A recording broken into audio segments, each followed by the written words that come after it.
میرا باس پارٹ 2 مجھے ہر حال میں کامیاب ہو کر دکھانا تھا، کیونکہ میری امی نے مجھے بتایا تھا کہ خاندان والوں کو جب میری جاب کرنے کی خواہش کے بارے میں پتہ چلا تو انہوں نے بہت ہی باتیں بنائیں۔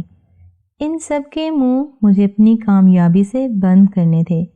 دن اسی طرح گزرتے گئے اور میں پوری طرح سے کام کو سیکھ رہی تھی اور کر بھی رہی تھی۔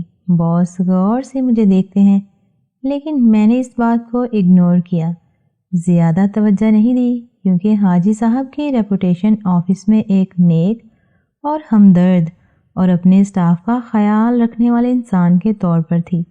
پہلی سیلری مجھے ملی تو میری خوشی کا کوئی ٹھکانہ نہ تھا۔ اس دن جمعہ تھا، ہفتہ اتوار کو ہمارے آفس میں چھٹی ہوتی تھی۔ میں نے اس سیلری میں سب گھر والوں کو ہوٹل میں کھانا کھلایا اور سب کو ہی کچھ نہ کچھ اچھے سے گفٹ بھی دیے اور تھوڑے پیسے اپنی ذات پہ خرچ کیے۔ پارلر جا کر اپنے آپ کو اپڈیٹ کروایا، کچھ نئے سوٹ خریدے، شوز خریدے اور کچھ اچھے پرفیوم خریدے۔ پوری سیلری میں سے 20,000 خرچ کر دیے۔ اس کے باوجود دل میں بہت ہی خوشی تھی۔ 2 دن کی چھٹی کے بعد جب میں آفس پہنچی تو سب لوگوں نے مجھ سے پہلی سیلری کی مٹھائی کا تقاضا کیا، تو میں نے کہا کہ ٹھیک ہے، آج شام کی چائے پہ کچھ ارینج کر لیں۔ میری طرف سے اپنی کمائی کا احساس ہی بڑا خوش کن ہوتا ہے۔ یہ پہلی سیلری لے کر اور اسے خرچ کر کے مجھے اندازہ ہوا آج میرے چہرے پہ ایک الگ ہی خوشی اور چمک تھی، جس کو حاجی صاحب نے بھی محسوس کیا، اور پہلی بار انہوں نے میری ڈریسنگ اور خوبصورتی کی تعریف کی اور پوچھا، مس سمیرہ آج بہت خوش نظر آ رہی ہیں۔ تو میں نے کہا، جی حاجی صاحب، زندگی کی پہلی کمائی کی خوشی ہے۔ تو انہوں نے مجھے مبارکباد دی اور فیوچر کے لیے بیسٹ وشز بھی دیں۔ مجھے ان کا تعریف کرنا ایک بزنس مین کی حیثیت سے بہت ہی اچھا لگا، اور اگلے کئی دن میں صرف اسی وجہ سے اچھی طرح سے تیار ہو کے جاتی کہ حاجی صاحب میری تعریف کریں، اور وہ کرتے بھی تھے۔ ان کے ساتھ رہتے ہوئے ان کی بہت سی عادت کا مجھے پتہ چل رہا تھا، اور میں اس کا خیال رکھتی تھی کہ ان کے چائے یا کافی کا ٹائم ہوتا تو آفس بوائے کو کہہ کر منگوا دیتی، جس سے وہ بہت ہی خوش تھے۔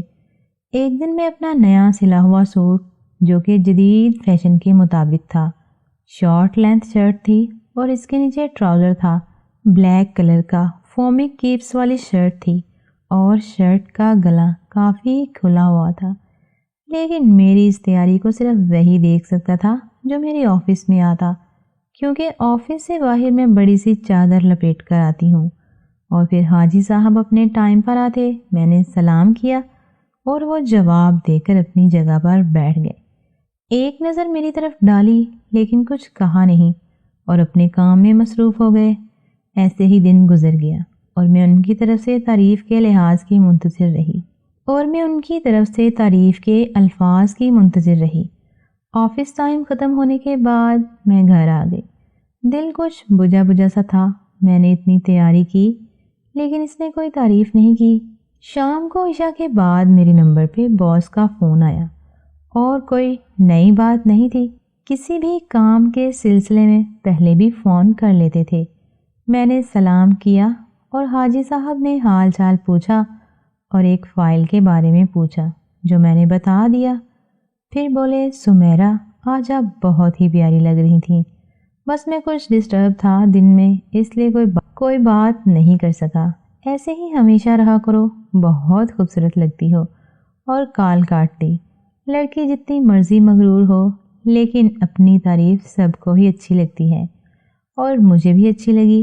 اگلے دن میں بھی اسی طرح تیار ہو کر گئی تو باس پہلے سے آئے ہوئے تھے۔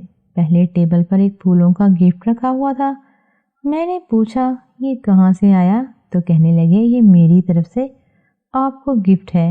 میں نے کہا، سر اس کی کیا ضرورت تھی؟ تو کہنے لگے کہ ہم ایک روم میں ہی ہوتے ہیں اور آپ مجھے اسسٹ کرتی ہیں، تو ہمارے درمیان دوستی کا رشتہ بھی ہونا چاہیے، اور گفٹ دینے سے محبت بڑھتی ہے۔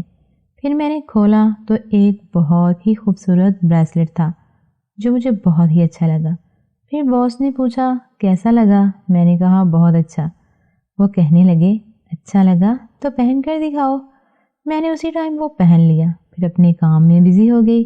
کچھ دیر بعد میں نے پوچھا، حاجی صاحب ایک بات پوچھوں؟ اگر آپ برا نہ مانیں تو کہنے لگے، اب ہم دوست بھی ہیں، تم کچھ بھی پوچھ سکتی ہو۔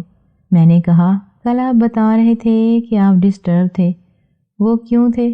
باس کہنے لگے، کبھی کبھی اداس ہو جاتا ہوں، یوں بیوی کی ضرورت محسوس ہوتی ہے، بہت سے کام ایسے ہوتے ہیں۔ میں نے کہا، آپ مجھے بتا دیا کریں کیا کام ہے؟ تو باس کہنے لگے کہ کچھ کام ایسے ہوتے ہیں جو صرف بیوی ہی سر انجام دے سکتی ہے۔ انسان کی جسمانی ضروریات ہوتی ہیں، اور یہ پہلی بار تھا کہ وہ اس قدر کھل کے میرے ساتھ بات کر رہے تھے۔ لنچ کے ٹائم باس اٹیچ روم میں چلے گئے، اب وہ 2 گھنٹے سے پہلے باہر نہیں آئیں گے۔ وہ اس ٹائم کسی قسم کی مداخلت پسند نہیں کرتے تھے، سوائے کہ کسی پارٹی کی کال آ جائے۔ ان کو گئے ہوئے 1 گھنٹہ ہوا تھا کہ مجھے موبائل کی بیل سنائی دی۔ دیکھا تو باس اپنا موبائل ٹیبل پر ہی بھول گئے تھے۔ میں نے اگنور کیا، لیکن موبائل بجتا رہا۔ میں نے کال اٹینڈ کی تو ایک پارٹی کا فون تھا، لازمی بات کرنا چاہ رہے تھے۔ میں نے کہا 10 منٹ بعد فون کریں۔ میں باس اس کے پرسنل روم میں گئی، ان کو اٹھانے اندر داخل ہوئی تو وہ بیڈ پر لیٹے نظر آئے۔ آگے گئی تو شرم کے مارے چہرہ لال ہو گیا۔ حاجی صاحب اپنی شلوار کا ناڑا کھول کر سو رہے تھے، اپنا سامان ہاتھ میں پکڑا ہوا تھا۔ میں تو الٹے پیر ہی واپس آ گئی۔ میری سانس تیز تیز چل رہی تھی اور چہرے سے ہیٹ نکل رہی تھی۔ ایسا نہیں تھا کہ اس سے پہلے میں نے ایسا کبھی کچھ دیکھا نہیں تھا۔ اپنی بہت سی فرینڈز کے موبائل میں دیکھ چکی تھی، لیکن لائیو پہلی بار دیکھا تھا۔ اپنے ٹائم پر حاجی صاحب آفس میں آئے تو میں نے بتایا کہ کال آئی تھی، میں آپ کو بتانے آئی تو آپ سو رہے تھے۔ تب کہنے لگے کہ تم نے کہا تھا نا کہ کوئی کام ہو تو مجھے بتانا، بس یہ فرق ہوتا ہے بیوی کا، وہ ہوتی تو مجھے پیار بھی کرتی اور اٹھا بھی دیتی، چاہے میں کسی بھی حالت میں سو رہا ہوتا۔ ان کو تو پتہ تھا کہ وہ کس حال میں لیٹے ہوئے تھے۔ اس رومانٹک ناول کا اگلا حصہ آنے والی قسط میں اپلوڈ کیا جائے گا۔ اگر آپ کو ہماری نالج پسند آئی ہو تو پلیز چینل کو سبسکرائب کریں اور ساتھ دیے کہ بیل آئیکن کے بٹن کو کلک کیجیے تاکہ ہماری نئی آنے والی قسط آپ کو آسانی سے مل سکے۔